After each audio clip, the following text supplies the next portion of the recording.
Good morning or good afternoon, everybody. We'll just wait a few more minutes for some folks to start joining.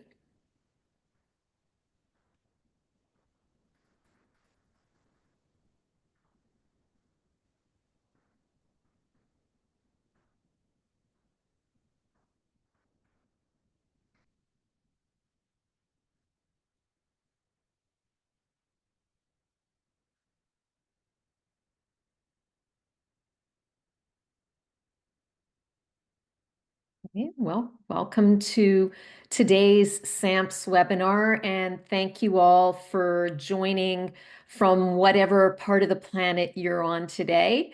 I'm Jasmine Gray, and I'm fortunate to be a member of the SAMPS Board of Directors, and I'm delighted to serve as the moderator for this webinar.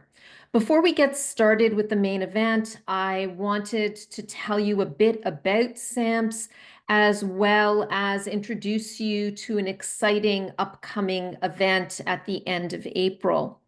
SAMPS, which stands for Sales and Marketing Professionals in Science, is an all-volunteer 13-year-old organization with close to 5,000 members whose main purpose is to help sales and marketing professionals network, learn about best industry practices from industry experts and from each other, and to assist our members in their professional growth and career development. Please do encourage your industry friends and colleagues to join SAMPS. Joining is easy and it's free. I would also like to highlight an upcoming SAMPS event, the 4th annual SAMPS Awards. The SAMPS Awards celebrate excellence in sales and marketing within the sciences and applied research. This prestigious program recognizes individuals, teams, and organizations whose innovative work and exceptional achievements drive our industry forward. From groundbreaking campaigns to transformative strategies, the SAMPS Awards spotlight the best and brightest minds and set the standard for excellence in sales and marketing within our industry. Winners are selected by a distinguished panel of industry leaders and will be honored at a special awards ceremony on April 29th during the AACR conference in Chicago, Illinois. And you can find out more about this great event on the samps.org website under the awards tab. Okay, I'd now like to introduce our speaker for this webinar, Jenn Perkins, the founder and CEO of Crevi, a company focused on empowering life sciences companies to achieve commercial success. Jenn is a seasoned commercial executive known for accelerating revenue, breaking into new markets, and fortifying brand presence within the life sciences industry.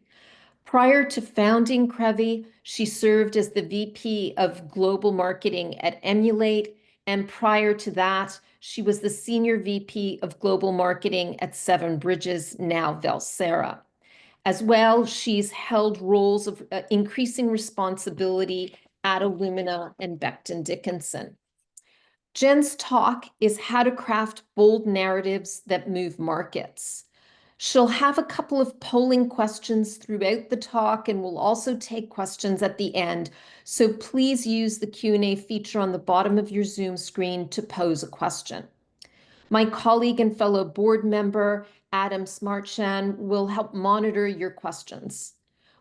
We will try to get all of them, but if not, we'll come back to you offline. Note that this webinar is being recorded, and the recording details will be shared with you through an email after the event. So Jenn, thanks for being here to share your thoughts, and over to you now. Thank you, Jasmine, for the lovely introduction, and thank you for the invitation to speak with everyone today. Honestly, messaging is my favorite topic to be able to work through. Sure, I get my screen correct here.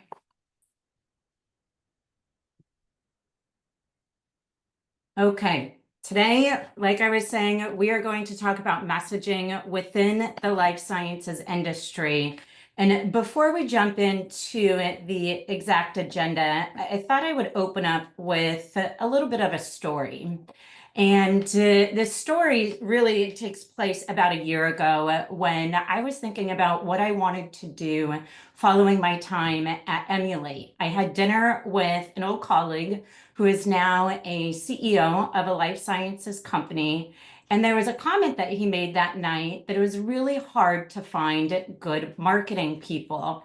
As you can imagine, as a lifelong marketer within the life sciences industry who's worked with phenomenal marketing individuals, I've had the opportunity to hire really phenomenal individuals as well. My face sort of distorted and I had to immediately ask why.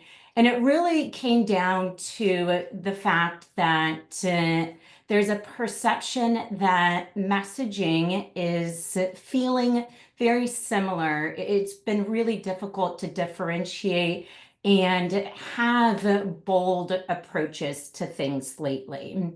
And so that's when I actually decided that I was going to create a narrative around messaging within the life sciences industry. But also, I started to dig deep into it, right? And what you see here on the screen are words that I'm sure we're all familiar with. I'm sure we're using them within our own messaging and content. We're all accelerating discoveries. We're advancing science or enabling breakthroughs. And we really lead with specs, features, functions, when it comes to talking about our product and even our company. There's also a feeling of, being wrong is sort of minimizing our ability to be bold. And so all of these things are why we are here today to talk about how we can truly create a corporate narrative that allows you to shape your authority within the industry. We want to be able to look at how we use differentiation messaging when it is appropriate to talk about features and functions relative to your solution. But then also, how are we using value-based messaging? How are we talking about the outcomes that your products offer to your customers? What is their own return on investment that they are going to get by leveraging your technology? So at this point, I would like to point you to some polling questions that should be coming up on your screen. I invite you to participate in these questions because it's going to also give us a baseline for maybe how everybody is feeling relative to messaging, how they're approaching it, and what your challenges are.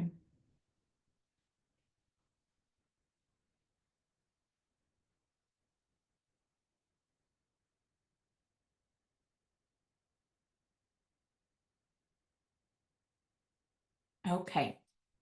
Hopefully everybody's been able to work through the polling questions there. And so we are going to dive in. First of all, I want to talk about why this matters.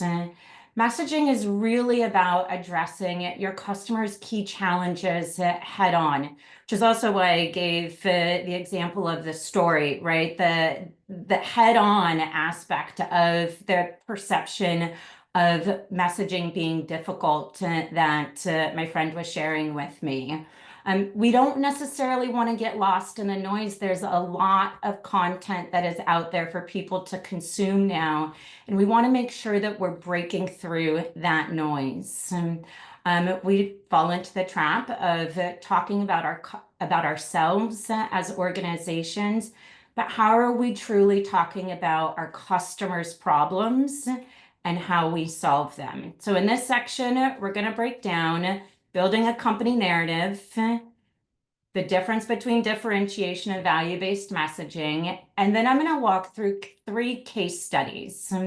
2 case studies touch on differentiation messaging, and 1 case study that really speaks to differentiation and value-based messaging. And I also want to set the sort of the guardrail that these are all campaigns that I have developed. I have not pulled in examples across industry. And so working through sort of this conversation with some of my own work. First, let me introduce you to the concept from the book Play Bigger. I honestly came across this book last year, and it really blew my mind in terms of the concept around category design. Category design is all about creating and dominating a new category in the market. Instead of competing in an existing category, category designers aim to shape the category themselves, which is truly in line with creating a bold narrative around your organization. The book itself covers many aspects of category design, but we're really going to focus on chapter 5, which highlights how crafting that unique narrative and sort of persuasive point of view is essential for dominating your market and industry. Now, to define what a company narrative and point of view is, first let's cover what it is not. The company narrative and point of view is not your company values. The values are really essential to building your internal culture, behavior, team member performance. The narrative is also not your product features. The features are very important and sort of help you compete in the marketplace, but it's not what defines your company narrative. It's also not who your founder or CEO is. Now, we all typically have very charismatic founders and CEOs with very impressive backgrounds, but the narrative really needs to be able to stand on its own and apart from the founder and CEO. We might look to executive thought leadership programs to enable them, but it's not the core. The company narrative truly positions your organization as a trailblazer and the authority shaping the future. What is even perhaps a bit of a controversial point of view that your company is taking? And then how are you building your message and content and also programs and how you go to market centered around that problem? It will begin to shape how the world sees the problem that you solve and why your solution is the best fit for it.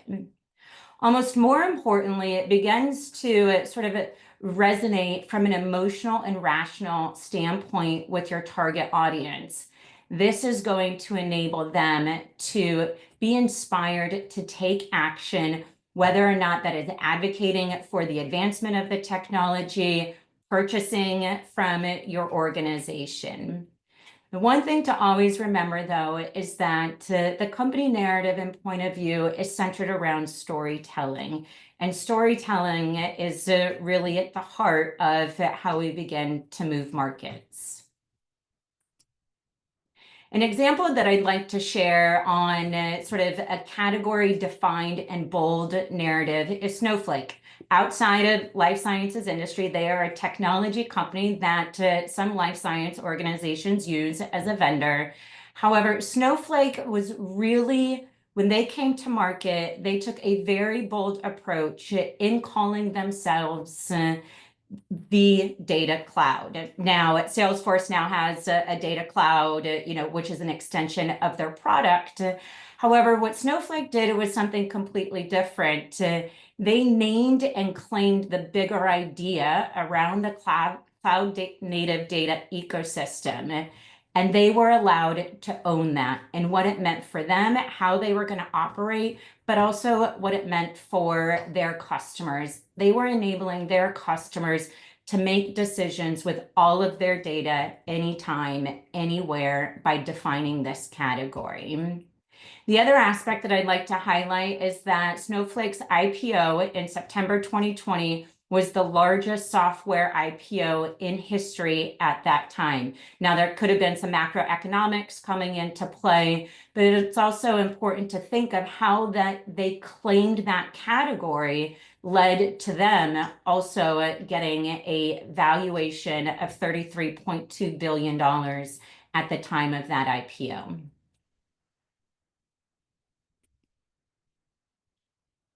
So what is the difference between chasm model positioning, which is feature and differentiation messaging, and value-based messaging? And now the chasm model is something we're all aware of. It's been ingrained, at least in me, since the beginning of my career. But it's really looking at how we speak to those early adopters and the early majority within the market. And the primary focus is on how you differentiate your product to other alternatives that are in this space. It is much more technical and feature focused, and really fits well for niche marketplaces, those early stage market segments that have truly different technologies coming into market. Value-based messaging is centered around the benefits and outcomes that will achieve and resonate with your customers' goals. It's really looking at how we reinforce those outcomes and can speak to a broader marketplace. So you can think of value-based messaging as not just speaking to the scientist, but why is an investor going to care about your widget that you offer? Or why is mainstream media going to be able to understand the message that you're looking to communicate? So just to orient ourselves, of course, so that we're all familiar with the technology adoption cycle, this early market is differentiation messaging, mainstream market, value-based messaging, but there's also an appropriate time to use both of them. You might be in early market technology where you're looking at tech enthusiasts and visionaries as your primary target audience. But there is a bigger story that you're looking to tell, perhaps barriers to adoption that are at a regulatory standpoint, and there are guidelines that need to be adjusted. You also need to be able to speak to the more mainstream market to come and non-scientists, if you will, so that they can understand the concepts of the technology and what it means if it was implemented on a routine basis. So next, I am going to share a case study from my time at Illumina that really centers on differentiation messaging and also sort of competitive sort aspects. There was a point in time where Illumina and Affymetrix were very much competing for market share.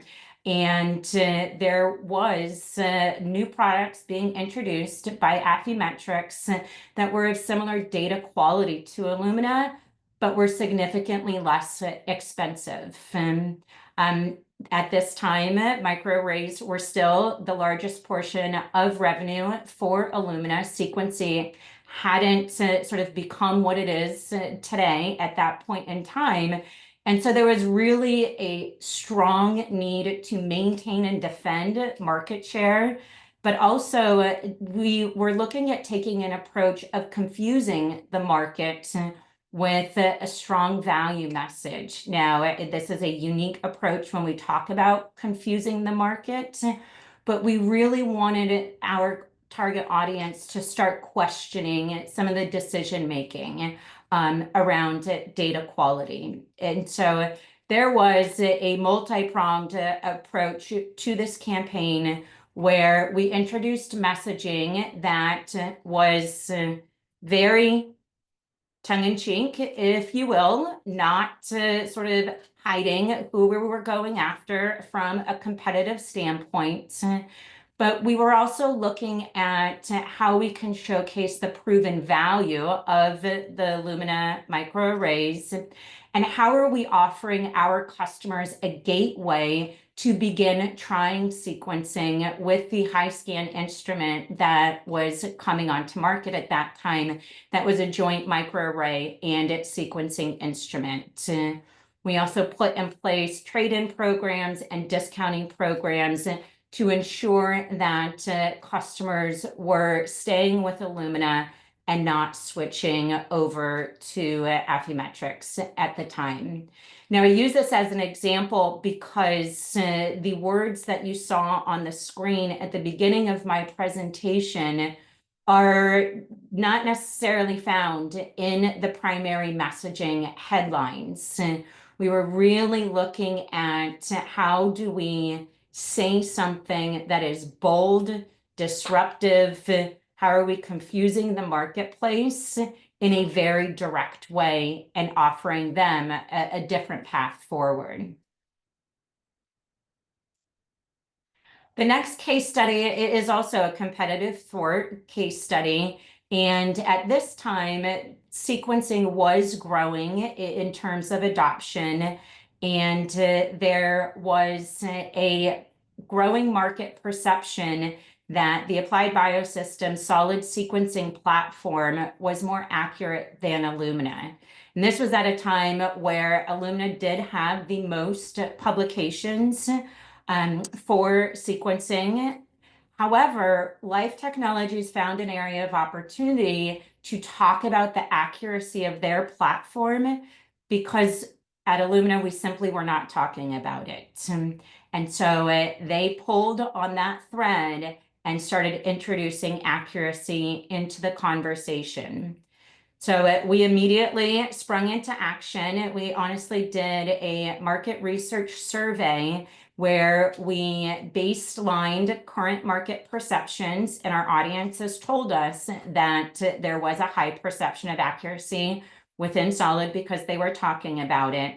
But we also wanted to go back after the campaign and understand if we had moved the market. And so after this campaign, when we went through everything, we were able to move that market perception by 30%. But the approach that we took here is a little bit different than the case study that I just shared, because not only did we need to establish the brand of accuracy around Illumina sequencing, we also needed to associate the sequencer and the consumables with accuracy, is the whole package, if you will. And the other thing that, if we were going to go out with bold statements, again, really needed to provide the scientific credibility. And so this is when TrueSeq was introduced. We started with renaming the product portfolio. So it was the consumables and how the consumables were tied visually with the instrumentation.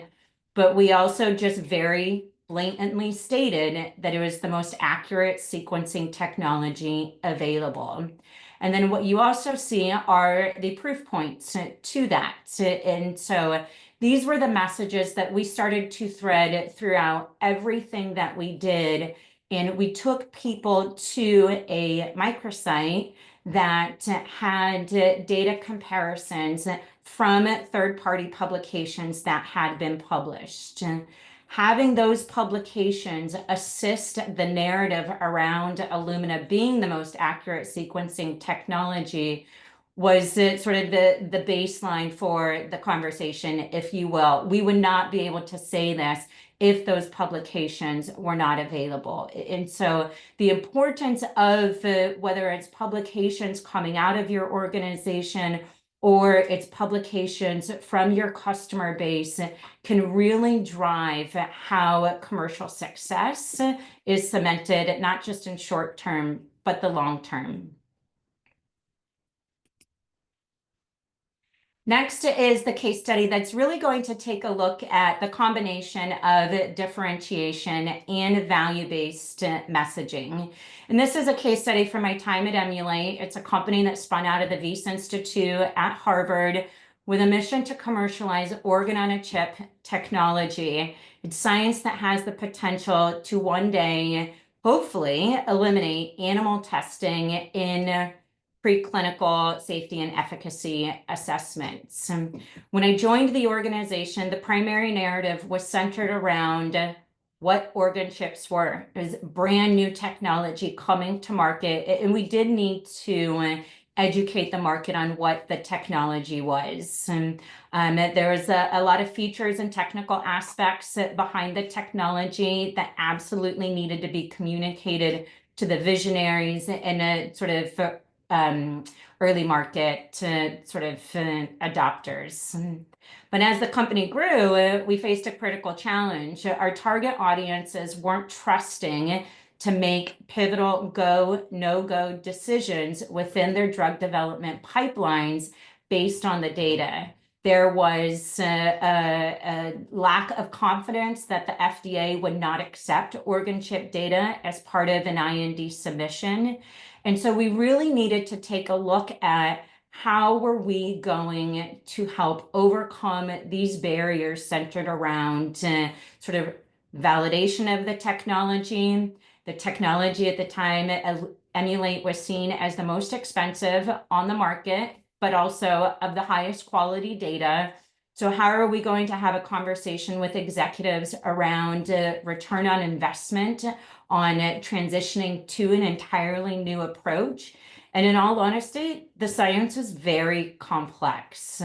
How are we going to translate this complex science into simple to understand messages for the broader audiences that I had touched upon earlier as well, around sort of how do we get the media to help us push the narrative that there's better options than animal testing that's been used for centuries at this point, that has low predictive sort of capabilities within drug discovery and development, but also how do we get the FDA to change guidelines?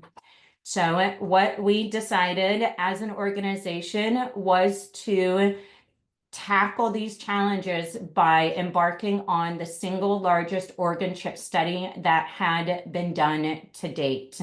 We needed to highlight the sensitivity, the specificity, and the reproducibility of the technology.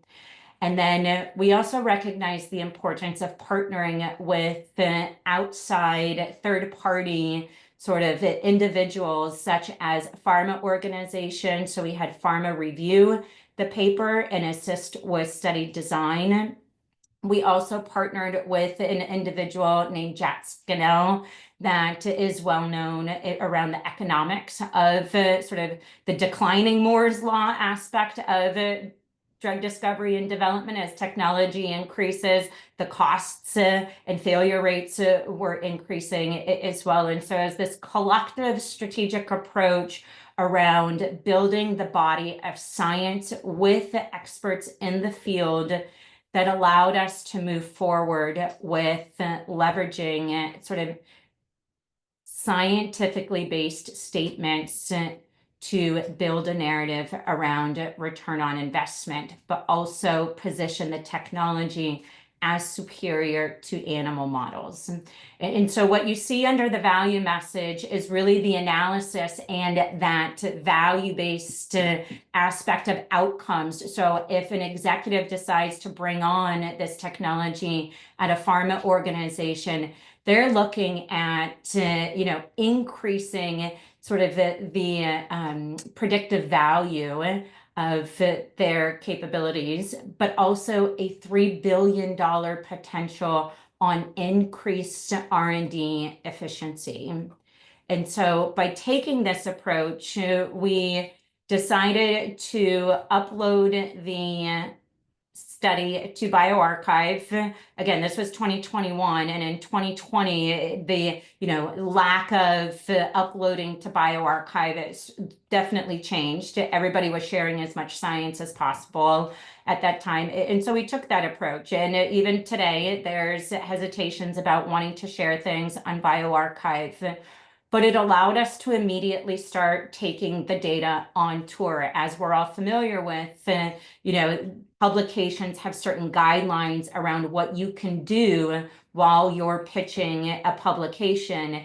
And so we very much followed the guidelines, but pushed up against those rails without going over.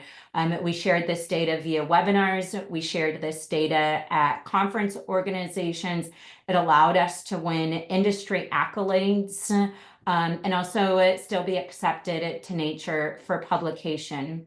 once the publication occurred and the analytics that we were seeing and the conversation that we were seeing around the publication, we really had the confidence to then take an approach and host our own global MPS Day. This was an event that allowed us to invite renowned speakers such as Dr. Langer, who is the founder behind Moderna, but also invite our customers to tell their stories on the return on investment that they were seeing with the technology. This also allowed us to look at influencing policy differently. So we were invited to speak before Congress. We were also invited to speak in front of the Maryland Congress, who was the first state to introduce a sort of animal-free research fund, where funds are allocated toward organ chip technology and new approach methods. But also even further on from that, just last week, the FDA actually announced plans to immediately begin encouraging pharma sponsors to use new approach methods such as organ chip technology and organoids within their IND submissions, because they are going to begin phasing out animal testing. Now, why do I go through this entire process and story narrative for you? Because highlighting the importance of the baseline of how taking a commercial strategy and embarking on such a large study, not only does it allow you to implement very bold messages around the position of your technology, the outcomes that your technology enables, but it also positions you as that authoritative leader. And I give this example because in the guidelines that the FDA announced just last week, the Emulate paper that was I've been chatting through was referenced. And so again, it's not just always needing a product to have something to talk about, but really taking a look at how you can leverage the science for things. Now, we've talked a lot about messaging, narrative, what that means, but I would be remiss to not touch on how we all use ChatGPT, or if it's Claude or another one, for whether it's messaging, content, creative ideas around campaign planning.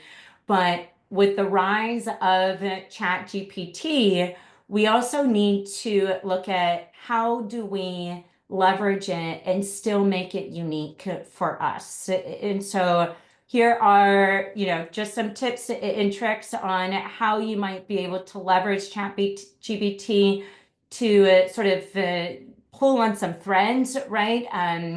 I often have thoughts and ideas on what it is I want to say, the tone that I want to take, be bold, be sort of authoritative, be disruptive. And I put those things into ChatGPT, and it's my springboard.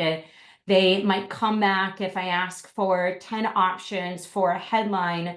They might come back with one that I really like. And so I tease that one out and I keep pushing on the thread of that one.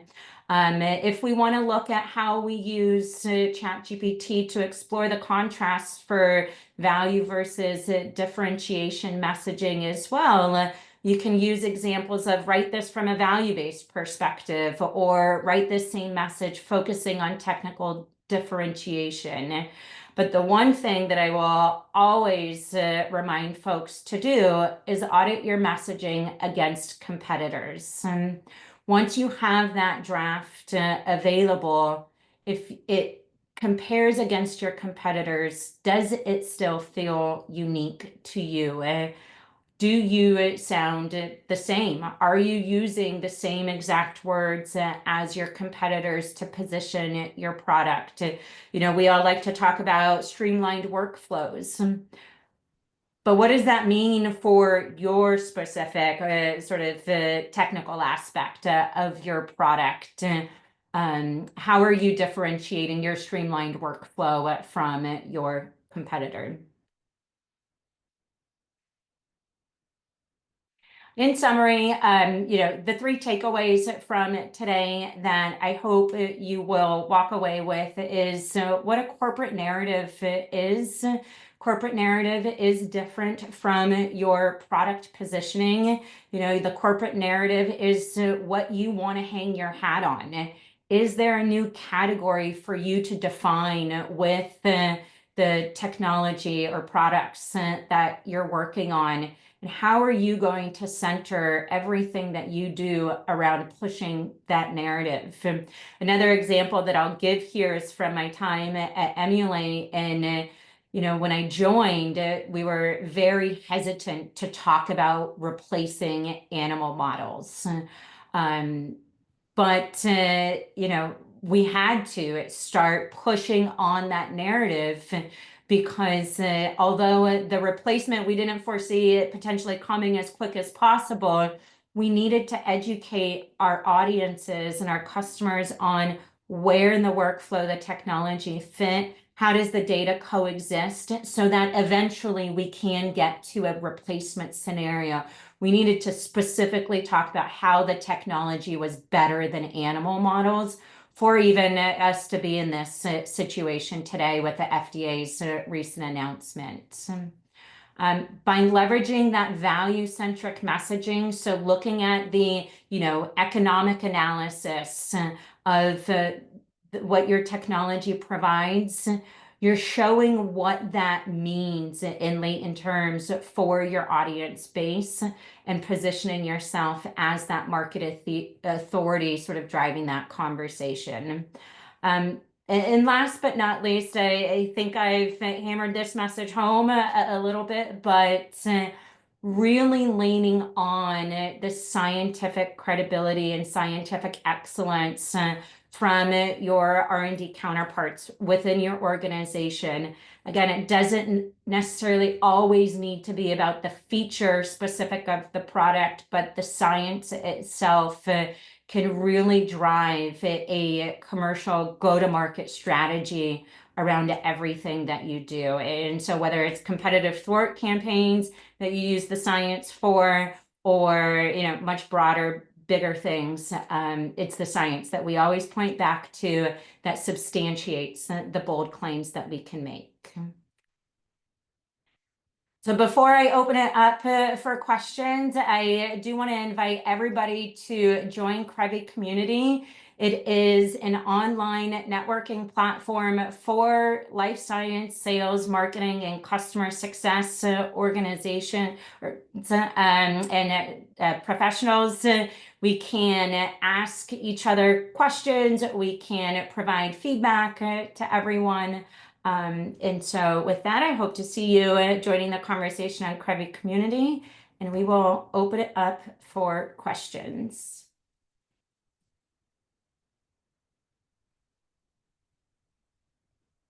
Thanks, Jen. That was a really insightful presentation. I appreciated your description between value and differentiation messaging, as well as some of your tips and tricks on using large language models to get started.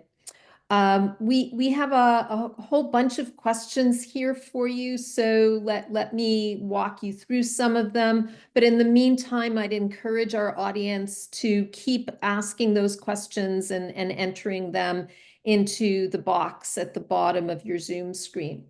So the first one is, how would you recommend messaging if you don't have publications yet or are working on publications? That's a really great question, because I was absolutely hammering home the importance of publications. So one thing that I also speak about is a company narrative and position does not need to be communicated after you commercialize product. What I would start thinking about is, what is it that your organization is striving towards that sort of ultimate vision? And what is the narrative that you can start creating conversation and messaging around? Like, what is it that's driving even the publications or science that might be in the works, to at least start causing some commotion, if you will, and interaction and conversation. And then once there is a publication or product comes to market, you can shift gears and highlight some of that differentiation messaging, relative to proof points that hopefully meet the objective of the study. Great, thank you for that. So another question, I'm gonna read it verbatim. I run a science communications agency working with innovative bioscience startups and scale-ups. Any advice for encouraging clients to adopt a bolder, more competitive edge to their messaging? Some of them don't want to be seen as dissing the competition or over-claiming on the science. And the person who asked the question put this as a caveat that she thinks it may be a British thing. Um, I love this question, right? Because the first thing that I will say, first and foremost, we should never be over claiming what the science can actually do. And so you can only be as bold in your messaging that the science allows you to be. And so with that caveat, you know, some things to think about if you do want to, if they do have the science in place and there is a real opportunity to be bolder, help them get there, right? Help bring them along in the journey, with the conversation pointing back to the science. And you can still lead a narrative. You know, not every industry was as competitive as sort of Illumina and Affymetrix and Life Technologies were during that time frame.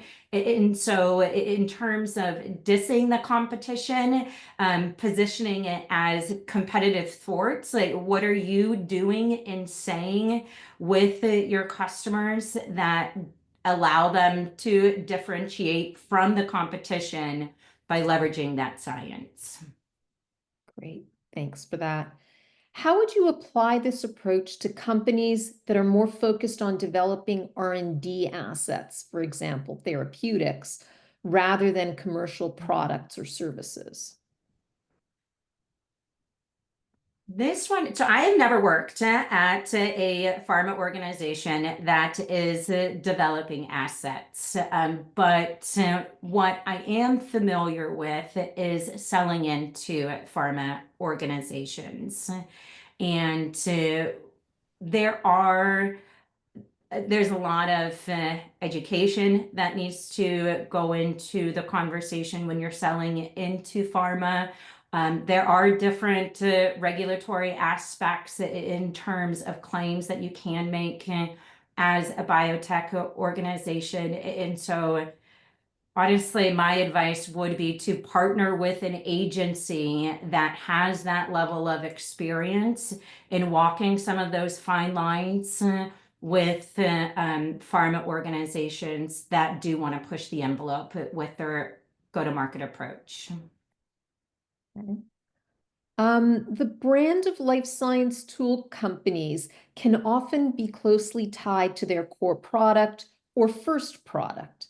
What advice or strategies would you employ for a company that is trying to expand their brand identity beyond their initial product that customers associate them with? That would be an interesting approach to do some market research on. It really would, to understand why there is a stronger sort of market reception to the product brand versus the company brand. I would want to understand that and ask why. Perhaps the approach has been pushing product sort of nomenclature more than the company itself.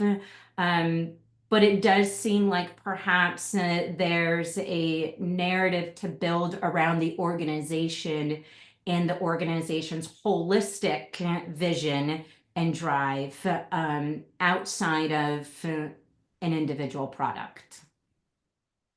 So swinging sort of to the other end of the spectrum, how do you balance advertising features with value-based messaging? At some point, we do need to list our features, right?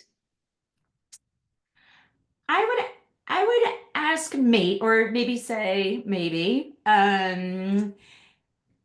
I would say that it's a fine line of where you share your features. And it's kind of back to the principle of time and place for messaging and context, right? So dependent upon where you are deploying your messages, you can have these value messages that are designed to capture folks' attention very quickly, and get them into an environment that allows you to go a layer deeper, but also go a layer deeper. And so it depends upon sort of how and where do you leverage them, which is why I said maybe. Mhm, mhm. How do you recommend differentiating products for workflows that are fairly common, like qPCR?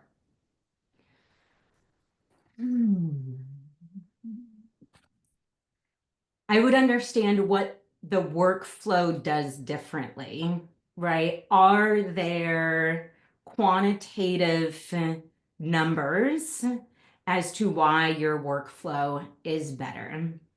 What are those quantitative numbers, and what does that enable your customer to do? If it's extra time on their hands, if it's walk away automation, what does that mean for them? And is there a way to differentiate the time saved or cost savings against other products on the market? So with that, it is a little bit more of a competitive sport type of approach, given the volume of players in the market. Right.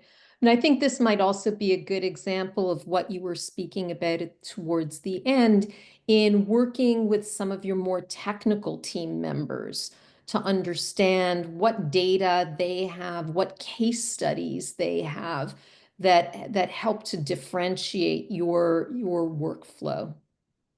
Exactly. Yep, absolutely. Why did we build this workflow? Mm. How do you handle when competitors make false scientific claims? For example, they're saying their device leads to 6 times more cells, but there's no publication backing this. Should we rebut or rise above and ignore it? I would talk to my legal team. Yeah. That would be the first place that I would go, and in all transparency. One of the case studies that I shared in my presentation today, we did receive a cease and desist letter, but the information was third-party data and publications, and so we were able to continue. So if there are false narratives out there, I would absolutely speak to the legal team about a potential strategic approach, because as I was saying previously, there is never a time and a place for sort of false claims around what science can do. We're early in our market and still figuring out our positioning. When's the right time to start thinking about a corporate narrative? I would start with the corporate narrative immediately. Why has the company been founded? What is that ultimate vision? What is the position that you want to take in the marketplace? Are you going to be the first to market? Are you entering a crowded market? How are you going to sort of build the organization brand? before you get to your product positioning and even bringing first to product to market. And perhaps even back to the question that came up earlier with the product brand itself potentially having a higher value to it. It would look to get ahead of the brand around the organization first. Mm-hmm. Okay, so we have a couple of more questions. So folks, please, we still have a bit more time. If you have any other questions, please don't hesitate. I manage a design and web development agency in the UK, and we're seeing a rise in the need for animation, be this visually representing client innovation for funding and grasp attention for their potential customers to tell their story in a fast-paced world. Are you also seeing a demand like this and the need for this within your experience? I am living and breathing it right now with one of my clients. We are absolutely taking an approach of how are we showing bold innovation without saying bold innovation. So back to the filler words that I had on one of my very initial slides, it is a very conscious decision to not use any of those words and calling this organization innovative, talking about breakthroughs, but how is the design and visual showcasing that bold innovation for this organization? And then what are the layers of messaging and content that need to be created in order to, have the technical conversation with the scientist, but also this complexity of this science that this organization has. How are investors going to grasp it immediately? And that is absolutely pushing sort of the agency that we are working with. And he's even brought it up that it's pushing him outside of his comfort zone some to help sort of take the organization in this direction. Any thoughts on selling the widespread adoption of these best practices within an organization?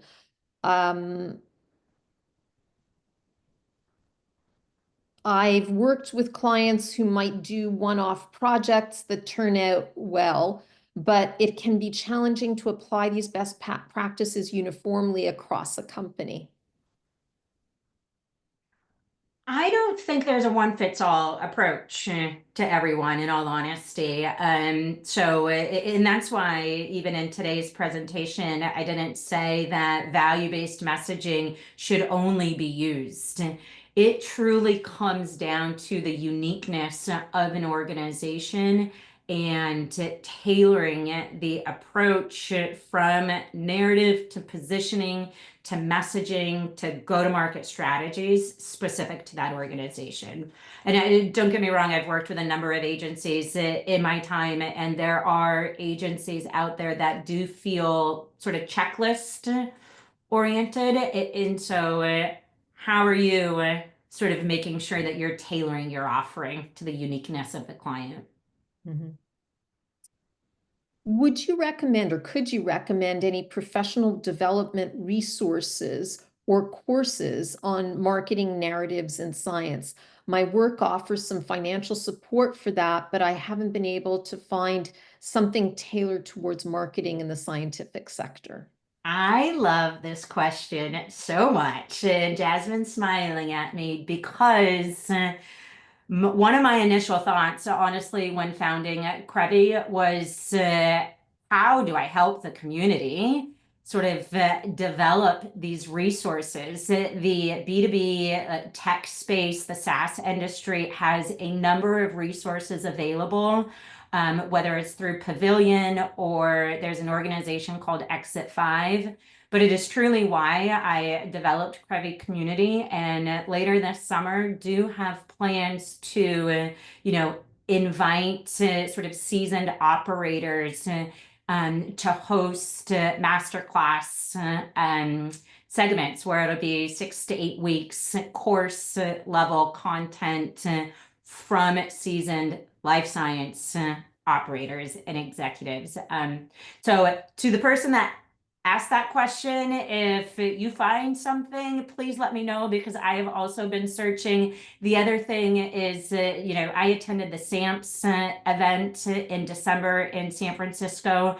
And it was the very first time that I was in a room with as many life science professionals across sales and marketing. And so I would keep an eye on the SAMPS events as well. Thanks for that plug, Jen. And before we end, we're going to show the answers to the polling questions that were asked earlier.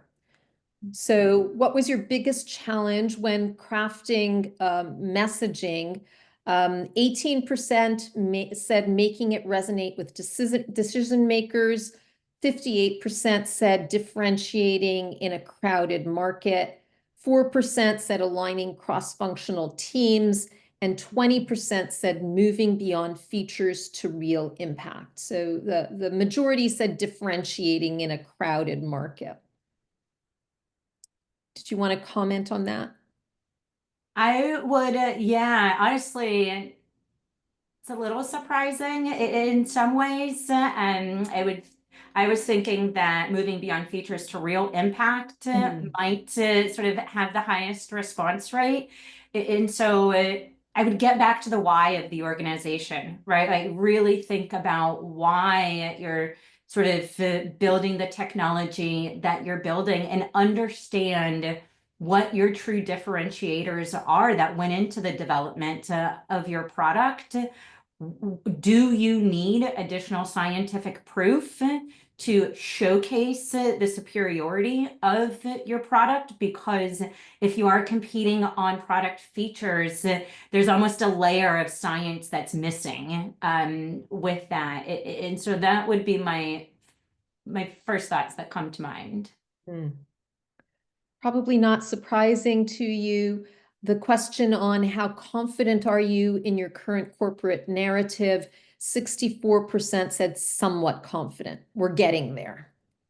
Yeah, and I think that might even tie into the response rate up above, around differentiation and how can you push sort of the boundaries of things a bit with the position that you're taking in the market. Great. And the last polling question was, which stage of the customer journey do you struggle with most when it comes to messaging? And it was just about a tie between early awareness and positioning and closing and competitive differentiation. Again, really great themes here in terms of the response rates. The early awareness and positioning, I sound like a broken record here, but it really is about the outcomes that you're providing for the customer base. Like, how are you solving problems for them? Because there's a lot going on from a macroeconomic standpoint, whether you're selling to academic institutions, selling into, academic institutions have been hit hard recently with funding, and pharma organizations are also tightening their budgets. And so it would get close to understanding what those challenges mean for the organization, and then how you can position your solution as the answer to those challenges for them. And that is so much less around like competitive thwart, but building that emotional relationship almost with your customer base. Right. And remembering what the jobs are to be done in the Clay Christensen language that your customers face. Absolutely. Absolutely. We're all human. I would say that, in many industries in life sciences, it is looking to what our competitors are doing, but your real audience is your customer. And what are you doing for your customer? Well, on that great note, thank you so much, Jen, for sharing your insights. We appreciate all of you who joined. Please join us on May 20th for our next webinar entitled Unlocking Sustainable Success the power of human-centered leadership skills for life sciences commercial professionals. And that webinar will be delivered by Jennifer Libery Middleton, a certified leadership coach and founder of Life Executives. So thank you again, everybody, and I look forward to seeing you all at the next webinar. Please don't forget to go to samps.org and see all the other events that are coming up in April, May, and June. Bye Thank for you, now. everyone.